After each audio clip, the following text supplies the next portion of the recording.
The 2016-17 provincial budget saw operating funding for school divisions cut by $22 million.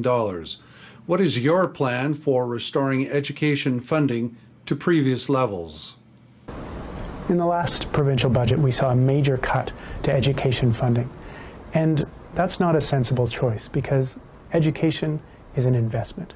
When we invest in early learning, primary school, secondary school, we make the biggest difference in the lives of those children, but also in our future. Having a healthy, educated population allows our economy to grow and saves us money in health, justice, and social services costs. That's why we need a stable, predictable, sufficient source of funding to be able to actually meet the needs of children so that they're able to reach their full potential and we are able to achieve and realize as a society that great investment in education. Teachers know the importance of inclusive education. This means accommodating students regardless of their physical, emotional, intellectual, or social differences. To be implemented successfully, it requires supports for students and teachers. How will you support inclusive education? Today's classrooms are different, they're challenging, and the people who are working in them are doing incredible work to incorporate children with special needs, children who speak English as an additional language or French as an additional language. It's a rich, diverse environment, but it can also be taxing for teachers and for learners. We need to make sure that we've got the right mix of educational assistants and teachers to respond to today's classrooms. Often we end up in a situation where some of the people with the least training are doing some of the more difficult work. Let's speak with teachers, design a system together that's able to incorporate students of all needs and also meet the needs of students of all kinds of abilities in order to reach their best possible outcomes. One of the most important relationships in education is the relationship between students and their teachers. Teachers know their students, their families, and their communities. How will you ensure local voices are heard?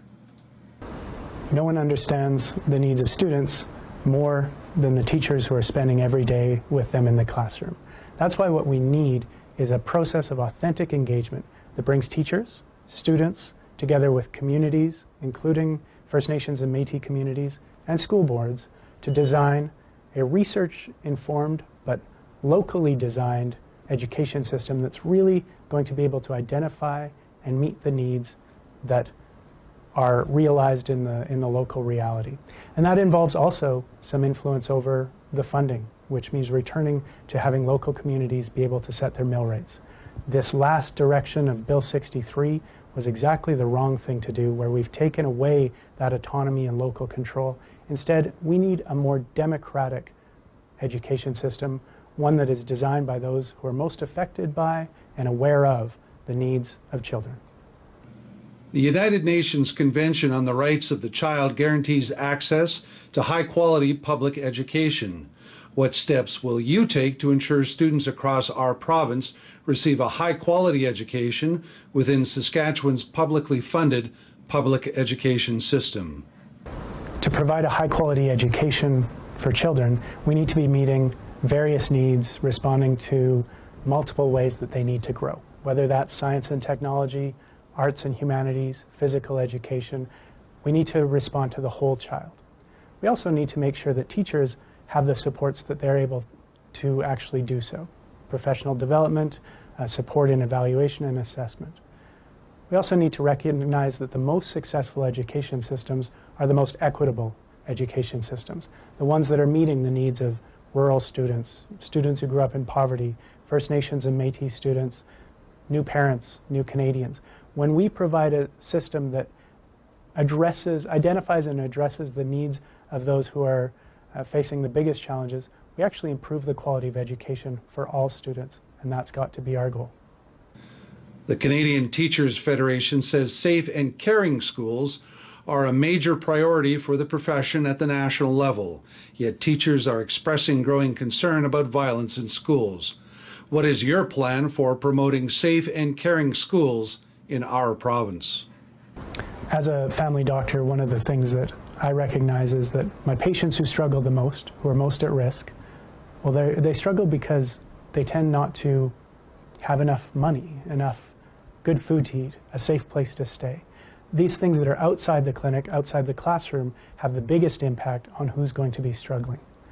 So we need to be looking at an overall approach to child well-being that really goes beyond education. But within education, we can make sure that teachers are sufficiently resourced to be able to identify and assist students at risk, and also that there are supports that they can go to when they do so. For example, at St. Mary's School in Saskatoon, where there's clinic and mental health services right on site. Having that sort of thing integrated into education will help a great deal, but of course we need to be looking at an overall approach to how do we improve the well-being of children throughout our society.